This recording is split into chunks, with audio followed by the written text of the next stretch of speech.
Doctor صاحب خشک خارش کا علاج بتا دیں۔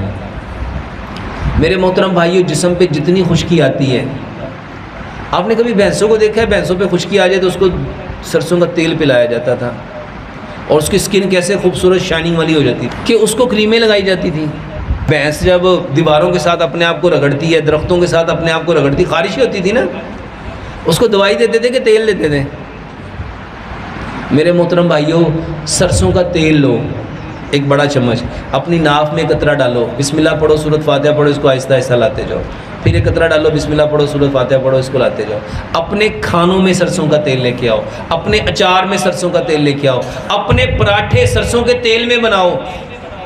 یقین جانو یہ خارش کا بہترین علاج، صرف خارش ہی نہیں، یہ جو ہارٹ اٹیک ہے، یہ جو برین ہیمریج ہے، یہ جو پیرالائز ہے، یہ جو خون گاڑھا ہو رہا ہے، اس کا بہترین علاج ہے۔ اس کے علاوہ میرے محترم بھائیوں، ادرک، لہسن، پودینے، ناردانے کی چٹنی، چاروں چیزیں برابر مقدار میں، حسب ذائقہ، سبز مرچ اور کالی مرچ رگڑ کے چٹنی بناؤ، یہ خارش کا بہترین علاج ہے، کیونکہ یہ خون کو پتلا کرتی ہے۔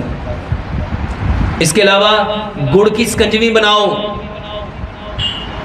یہ بہترین علاج ہے۔ اس کے علاوہ میرے محترم بھائیوں، خارش کے لیے سلاد کھاؤ، سلاد کھاؤ، جتنا سبزہ کھاؤ گے اتنا جسم تر و تازہ، سرسبز و شاداب ہو جائے گا۔